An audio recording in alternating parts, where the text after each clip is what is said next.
Quand la famille de Gretchen et ses amis reçoivent ces textos révélant que la femme est atteinte du coronavirus, ils s'inquiètent. Mais ils ne sont pas du tout au bout de leur peine. En effet, Gretchen ne répond plus à personne et ne décroche même pas son téléphone. Ses proches s'affolent. Ils n'ont pas de nouvelles et se demandent si finalement les textos qu'ils ont reçus sont bien de la main de Gretchen. Et si c'est bien elle qui leur a envoyé le message affirmant qu'elle était atteinte du coronavirus. Alors avant le générique, je sais très bien que je n'en parle pas souvent, mais j'aimerais souligner le fait que la majorité des gens qui regardent mes vidéos, je vais vous faire apparaître le pourcentage, c'est quand même hallucinant, ne sont pas abonnés. Donc allez-y, n'hésitez pas. Cela ne mange pas de pain et ça fait plaisir. Ça demande juste un seul clic, un quart de seconde et vous êtes abonné, donc ça serait sympa, ça serait cool et en plus vous serez au courant de toutes les nouvelles sorties de vidéos, donc ça c'est pas négligeable. Si tu aimes les histoires insolites de true crime, de paranormal et les vidéos sur l'anglais, je t'invite à t'abonner, à liker, partager,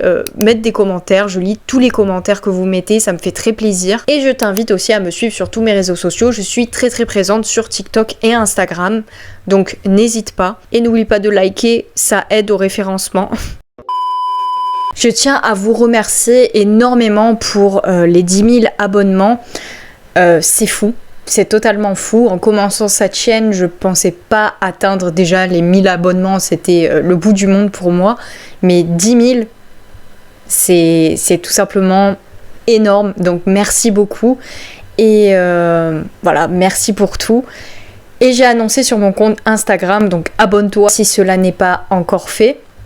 J'ai annoncé sur mon compte Instagram que j'allais faire une vidéo spéciale 10 000 abonnements. Je vais faire dans l'originalité et faire une FAQ dans laquelle je répondrai à toutes vos questions. Donc essayez de me poser toutes les questions sur Instagram. Comme ça, toutes les questions sont concentrées à un endroit si ça vous intéresse. Voilà, pourquoi pas. Et merci beaucoup encore. Mais je te laisse avec le générique.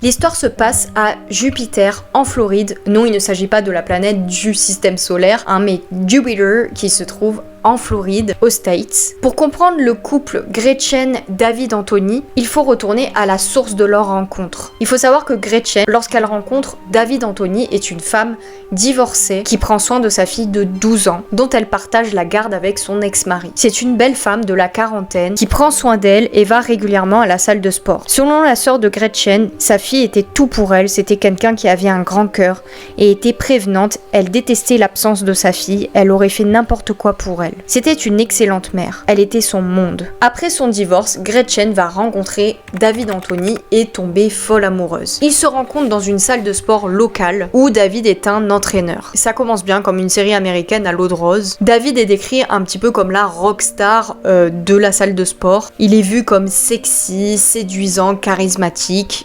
Pour lui. La salle de sport appartenait à Tabitha Hopkins. Elle dit que David avait attiré, de par son aura, beaucoup de nouveaux membres. Il était intelligent, il parlait bien, il était charmant. En gros, le gars parfait. L'attirance entre Gretchen et lui était évidente, ce qui fait que elle raconte que lorsque les gens se trouvaient dans la même pièce qu'eux, c'est comme s'il y avait des étincelles, l'amour était palpable. Si bien qu'ils se marient ensuite à Las Vegas, dans une chapelle d'Elvis en 2015. Tous ceux qui les voyaient les considéraient comme le couple le plus heureux au monde. Sa sœur dit qu'elle avait l'impression que Gretchen avait trouvé l'homme de ses rêves. David avait l'air d'être un beau-père extraordinaire pour la fille de Gretchen.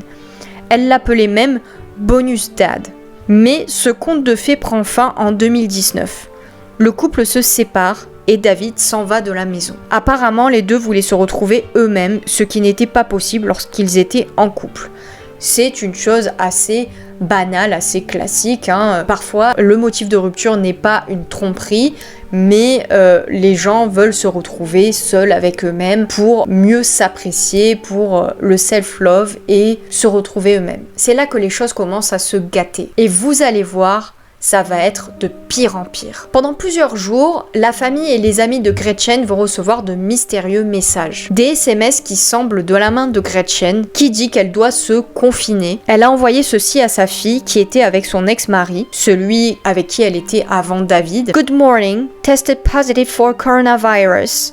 Early this morning. That means I have to stay here for at least 2 weeks. Salut, j'ai été testée positive au coronavirus tôt ce matin. Ça veut dire que je dois rester ici pour au moins 2 semaines. Et sa fille a répondu « Ok, I really hope you get better. » Ok, j'espère vraiment que ça ira mieux. Ok, jusqu'ici, rien de bien alarmant. Juste une mère qui prévient sa fille qu'elle va être indisponible pendant un moment et une fille qui s'inquiète pour sa maman. Chrisette Mixon, donc l'assistant de l'avocat général, le State Attorney de Palm Beach County, dit qu'il y a eu de nombreux messages provenant du portable de Gretchen dans les jours qui suivent, donc les 3 jours, et ces messages sont alarmants. Ils décrivent sa maladie qui devient de plus en plus problématique. J'ai fait un test de dépistage et me suis faite hospitaliser aux urgences du centre médical de Jupiter. Là, le niveau d'inquiétude de la famille s'affole. Elle dit ensuite qu'elle a été transférée dans un centre médical éloigné à Belle Glade, à plus d'1 heure en Floride centrale, dirigé par CDC. Sauf qu'il y a un hic. L'établissement n'existe pas. Ce qui les amène à penser que le message n'a pas du tout été envoyé par Gretchen, mais par quelqu'un d'autre. Et Dave Aronberg, procureur d'État de Palm Beach County, dit que la personne qui avait fait ça, donc envoyer les messages, voulait clairement profiter de la situation, donc de la pandémie mondiale, pour des mauvaises intentions. Et ses proches décident de violer la loi pour voir si Gretchen va bien. Donc ils appellent le 911, donc ils pressentent le danger, donc ils appellent le numéro d'urgence et disent « On a besoin d'aide. On a besoin d'aide pour notre amie qui a disparu. Je ne saurais pas mettre des mots dessus, mais je sais qu'elle est en grave danger. » L'enquêteur Jared Kenerson, on va beaucoup parler de lui, prend en main les recherches et il joint le centre médical de Jupiter. Et surprise, Gretchen n'y a jamais été soignée. Leurs inquiétudes se confirment. Ils vont vérifier sur le parking de l'hôpital et, surprise, il y avait la voiture de Gretchen avec son sac à main bien en vue dans l'auto. Je veux dire, encore une fois, Gretchen n'est pas du tout enregistrée dans l'hôpital, donc pourquoi sa voiture se trouverait sur ce parking? Ça n'a aucun sens. De plus, son sac est bien en vue. Qui est-ce qui laisserait son sac bien en vue dans une voiture? Je vous le demande. Personne. C'est un petit peu du style « venez me voler, entrez c'est ouvert ». Non, c'est pas possible. Et puis en plus, un sac on l'emporte avec soi. On le laisse pas dans sa voiture, donc c'est pas normal. Le 26 mars 2020, 5 jours ont passé sans que personne n'ait de nouvelles de Gretchen. La police de Jupiter inspecte le quartier et ils portent des caméras cachées pour trouver Gretchen, pour trouver le moindre indice. Stupéfaits, ils entendent le témoignage de la voisine qui dit que plus tôt, le samedi 21 mars, elle a entendu quelque chose de terrifiant. J'ai entendu un cri de femme, comme si elle était attaquée. Je l'ai entendu crier « Non !» Puis j'ai entendu quelque chose comme « Ça fait mal, arrête !» Et ce cri était vraiment puissant. Mais la voisine n'a pas appelé le 911. Et la question que vous vous posez sûrement, c'est est-ce que à ce moment-là, si elle avait appelé les secours, les urgences, est-ce que cela aurait changé le cours des choses? Jared Kenerson pense de suite que quelque chose est arrivé à Gretchen. Et c'est cette matinée-là, cette matinée où la voisine a entendu un cri, qu'à son avis, quelque chose lui est arrivé. La voisine ajoute qu'en plus de ça, elle a vu s'échapper du garage, de la porte du garage, une espèce de substance savonneuse. Comme si, finalement, quelqu'un était en train de faire le grand ménage, peut-être pour dissimuler quelque chose, du sang par exemple. Les enquêteurs découvrent aussi que la porte d'entrée qui menait au patio jusqu'à son garage était verrouillée, avec la clé cassée dans la serrure. Donc ils pensent que Gretchen pourrait supposément se trouver dans le garage. En forçant l'entrée, ils ne trouvent rien, mis à part une odeur âcre de produits nettoyants. Pensez à de l'odeur de eau de javel. Apparemment, ça attire les cafards et ça rend mon chat totalement fou. Il se roule dedans, il est étrange. Bref, vous savez l'odeur qui prend à la gorge là. Eh bien, le garage de Gretchen en est tapissé. Dans la maison, ils retrouvent des traces de lutte, vu qu'un cadre de photo est cassé, et des éclats de verre sur le lit de Gretchen, une serviette sale sur sa machine à laver. Et ils y trouvent du sang. Ils trouvent aussi un morceau de vêtement avec du sang. Ils découvrent aussi des photos prises par les voisins d'un pick-up noir Nissan garé près du garage après ces terribles cris. Ok, alors je comprends pas du tout les voisins à ce rythme-là. Tu entends des cris. Tu vois un truck Nissan noir qui n'appartenait pas du tout à Gretchen qui est garé à ce moment-là. Pourquoi est-ce que tu prends des photos et tu n'appelles pas les secours? Je veux dire, ok, tu ne veux pas te mouiller, peut-être par sécurité, tu ne vas pas vérifier toi-même, mais tu peux au moins appeler les secours pour rendre service à la personne qui est en danger. Parce que là, c'est non-assistance à personne en danger. Pour moi. On adore ce type de voisin. Et devinez à qui appartenait ce pick-up noir Nissan? À David Anthony. Les enquêteurs apprennent de la famille et des amis que Gretchen avait engagé en février 2020 une procédure de divorce. Et David avait emménagé avec sa mère, donc ils étaient séparés. Et Tabitha Hopkins, rappelez-vous, la patronne de la salle de sport dans laquelle David Anthony travaillait, avait dit qu'à partir de ce moment-là, David était devenu complètement instable. Il est devenu très dur à gérer et la famille dit qu'elle s'était inquiétée de la sécurité de Gretchen après la séparation, donc ça en dit long sur le comportement de David. Et elle a fait installer des caméras dans sa maison, donc elle était pas du tout tranquille. Et aussi dans son garage pour la simple et bonne raison que David était retourné à la maison alors qu'ils étaient séparés. L'enquêteur Kennerson constate que malheureusement ces caméras qui étaient dans la maison, donc dans la maison et le garage de Gretchen, ont été enlevées, comme par hasard, mais il est possible de récupérer les films de ces caméras de surveillance grâce au cloud.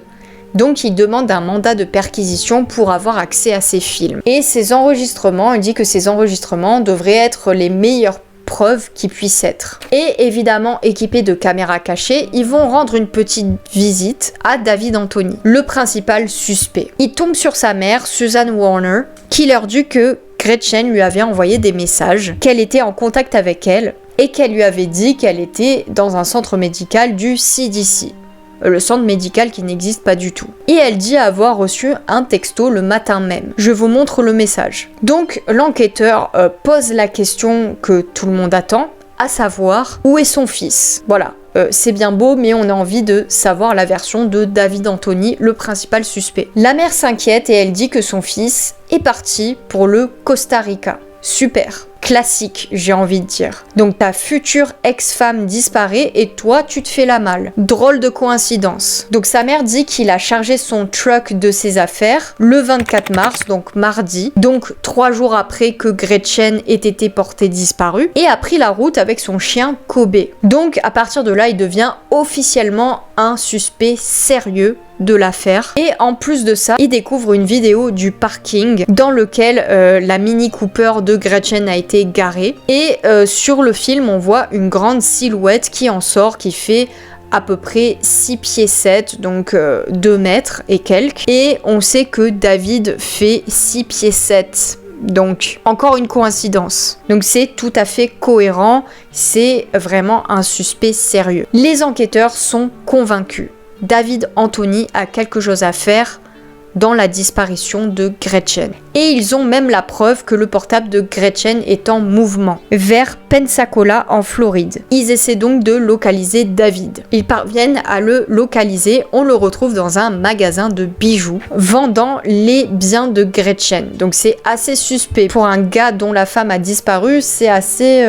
ça sent mauvais. Et ils vont interroger le bijoutier et il dit que la conversation après coup lui paraît surréaliste. Parce que David prétend venir vendre les bijoux d'un membre de sa famille décédé du coronavirus. Donc il utilise encore le motif du coronavirus. Entre-temps, David laisse toujours des traces électroniques de ses passages grâce à la localisation du portable, mais les enquêteurs savent qu'à tout moment il peut disparaître au Costa Rica. Une chasse à l'homme s'ouvre donc. Et Chrissy Mixon est persuadé que David Anthony est la clé pour retrouver Gretchen. Les portables de Gretchen et David sont traqués et localisés ensemble, et ils savent qu'ils sont ensemble parce qu'ils sont en mouvement aux mêmes endroits. donc il se trouve bien avec David Anthony. Ils sont tous deux en direction de l'ouest à travers le Texas, donc c'est la preuve qu'ils se trouvent tous les deux au même endroit. Jared Kenerson craint le pire. Il ignore ce qui est arrivé à Gretchen, mais il sait que l'issue de l'affaire va être fatale. Il met donc le truck de David sur la liste des véhicules criminels et entre-temps, il enquête sur le passé de David Anthony. Et ce qu'ils vont découvrir est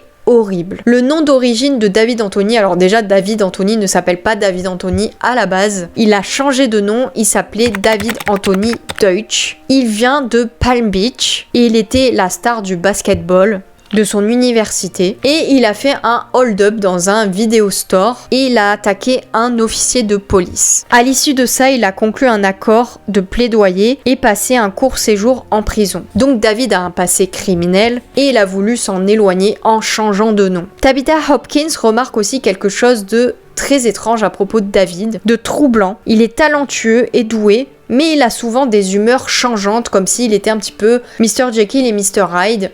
Il est vraiment pas stable, c'est quelqu'un de très instable, de profondément instable. Ça va la motiver à le renvoyer en 2017, puis à lui donner une seconde chance en début 2020. Mais en début 2020, il va recommencer à devenir instable. Elle dit qu'il rentre carrément dans des colères effrayantes. Tabitha à ce moment-là est tellement effrayée qu'elle envoie un texto à Gretchen pour la prévenir et lui dire de s'éloigner de David parce qu'il est dangereux. Et la dernière fois qu'elle se parle, Gretchen lui confie que David était fou. Et ça date de février 2020. Donc quelques semaines plus tard, Gretchen disparaissait. Et seulement 7 jours avant que Gretchen ne disparaisse, David se fait arrêter parce qu'il suit un groupe d'adolescentes dans un centre commercial. David résiste à l'arrestation, il passe quelques jours en prison et il est relâché 3 jours avant que Gretchen ne disparaisse. Et il savait à ce moment-là qu'il laissait un homme instable en liberté. Ce qui est d'autant plus frustrant. Je veux dire, tu vois un homme instable, pourquoi est-ce que tu le gardes pas un peu plus en prison ? Malheureusement, je pense que ça doit être dû aux procédures. Il ne pouvait pas le garder plus longtemps, mais c'est quand même assez fou. Et ça aurait pu éviter ce qui est arrivé par la suite. Mais revenons à la localisation. David avait l'habitude d'éteindre et de rallumer les téléphones pour brouiller les pistes. Il le localise à Pecos, c'est au Texas, à plus de 1600 miles de Jupiter. Le lendemain, à Las Cruz, à New Mexico, et Kenerson contacte donc la police de la ville pour les avertir. La police de Las Cruz le localise et l'arrête. Donc j'ai envie de dire que les policiers de Las Cruz sont au taquet, ils sont très efficaces. Et quand les officiers l'interrogent sur Gretchen, il répond, est-ce qu'il va dire enfin la vérité ? Non. Il dit qu'elle a le Covid. Encore une fois, le Covid. C'est le refrain préféré de David. Et qu'elle est au service CDC, celui qui n'existe pas. Mais il retrouve sur lui le portable de Gretchen, qui lui a donc permis d'envoyer les faux textos à la famille et aux amis de Gretchen. Ils prennent toutes ces affaires, mais chose ultra frustrante, ils sont obligés de le libérer parce qu'ils n'ont pas de preuves suffisantes contre lui. Je veux dire, encore une fois, c'est très frustrant. Il a le portable de Gretchen, il dit qu'elle se trouve dans un centre médical qui n'existe pas. Pour moi, c'est 2 raisons valables pour le garder et pour penser que c'est quelqu'un de manipulateur et d'instable. Non. Eh bien, il le laisse partir avec son chien Kobe à pied. Pendant ce temps-là, en Floride, la police attend toujours les résultats des caméras de surveillance. Vous vous rappelez, celles qui ont été arrachées dans la maison de Gretchen. Et les enregistrements sont terrifiant. On y voit une silhouette cachée dans l'obscurité en train d'attendre Gretchen dans le patio et dans l'attente de tomber en embuscade. Donc on sent que c'est un piège. Un autre enregistrement montre l'agression de Gretchen forcée de rentrer dans le garage. Elle crie à Alexa, donc Alexa l'enceinte connectée, d'appeler le 911. Cependant, chose encore ultra frustrante, vous savez que les enceintes connectées ne sont pas programmées pour appeler la police. Il faut rajouter une application en fait pour qu'elle puisse le faire. Et là, l'application est inexistante, donc Alexa n'appelle pas le 911. Et ce qui est triste, c'est que à ce moment-là, les enquêteurs disent que si Alexa avait appelé le 911, effectivement, elle aurait été sauvée. Peut-être.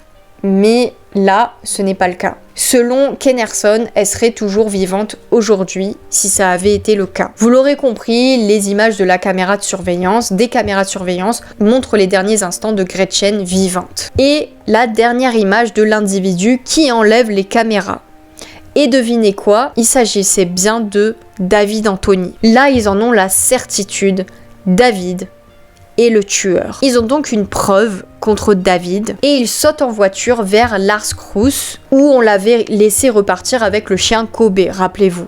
Ils fouillent tout, c'est-à-dire les zones de sans-abri, les hôtels, et Kennerson a très peur de ne pas retrouver David qui a très bien pu se faire la malle. Mais heureusement, le 31 mars 2020, il repère David Anthony qui est tranquillement en train de promener son chien Kobe. Il est donc arrêté. Dans la voiture de police, alors que David, avec ses 2 mètres, donc 6 pieds 7, est recroquevillé, Jared dit qu'à ce moment-là, lorsqu'il croise le regard de David, il a la certitude que c'est le tueur. Comme on dit, les yeux sont le reflet de l'âme. Donc Kennerson annonce à David qu'il a un mandat d'arrêt contre lui. David fait celui qui ne comprend pas et demande « Mais quelle arrestation ?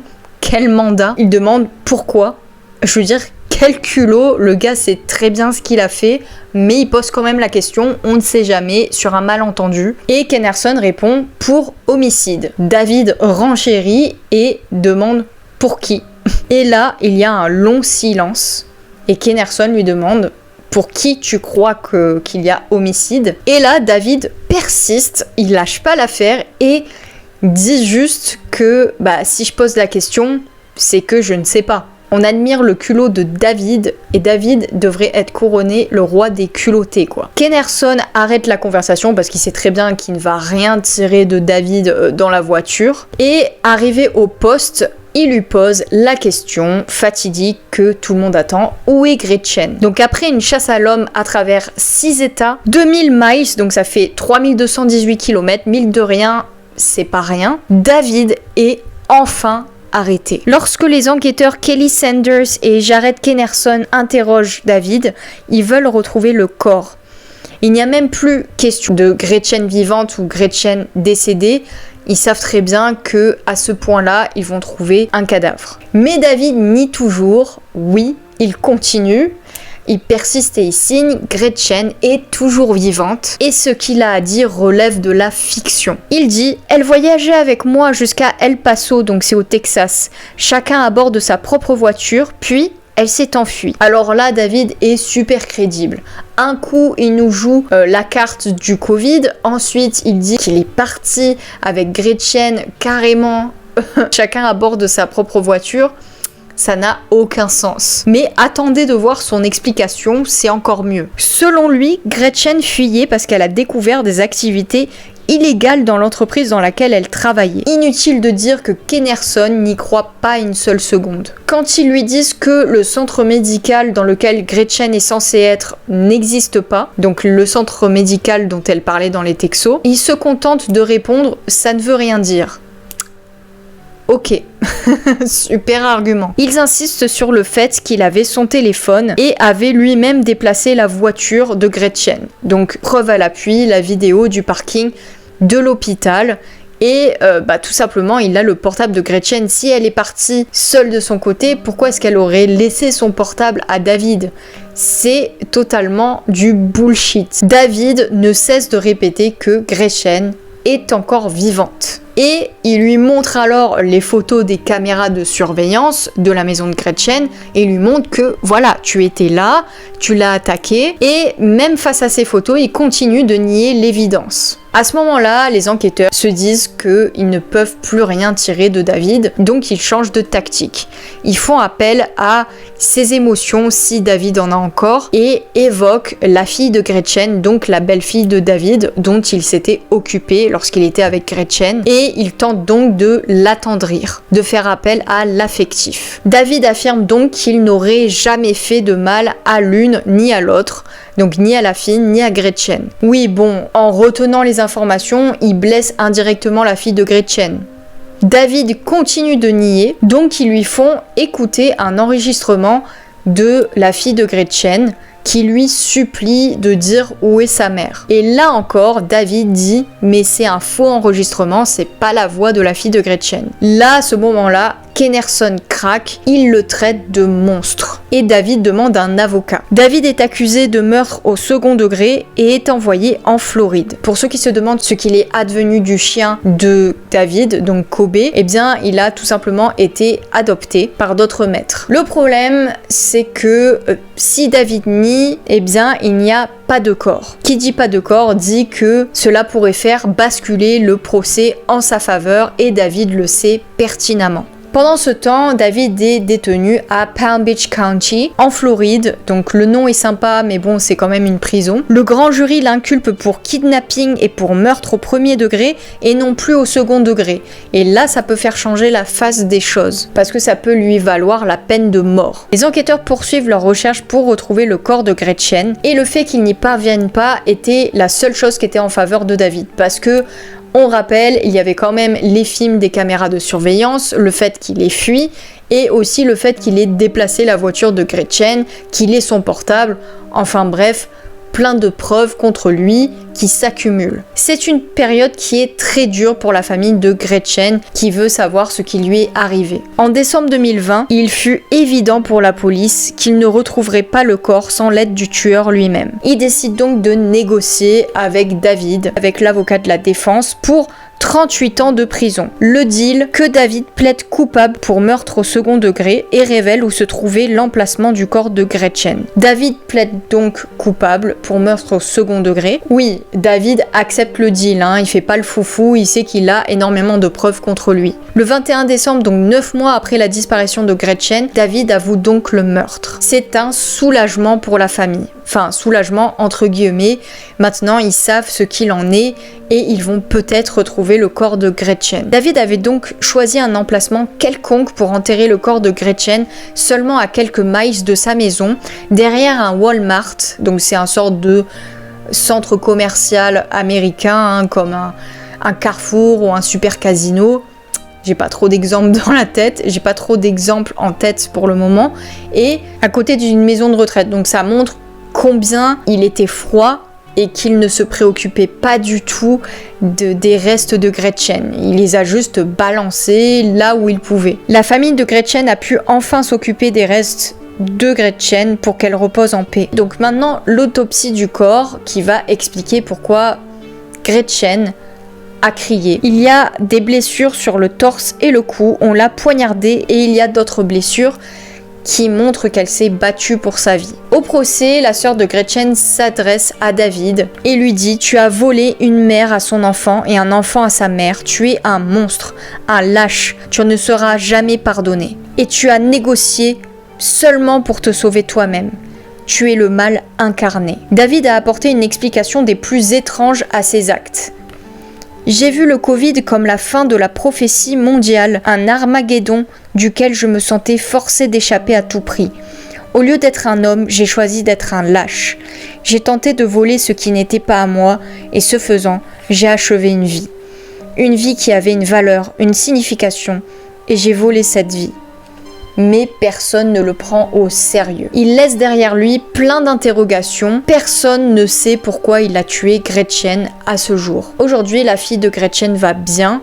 Elle vit avec son père. David Anthony a été condamné à la prison jusqu'en 2058 et à sa libération, il aura 81 ans. Ainsi s'achève cette triste histoire. Si tu as aimé la vidéo, n'hésite pas, aimer façon de parler, n'hésite pas à me le faire savoir, à liker la vidéo et à la commenter. Je lis tous les commentaires et j'essaie de répondre à tous les commentaires. N'hésite pas non plus à t'abonner à mon Instagram pour la vidéo pour les 10K, ça serait sympa.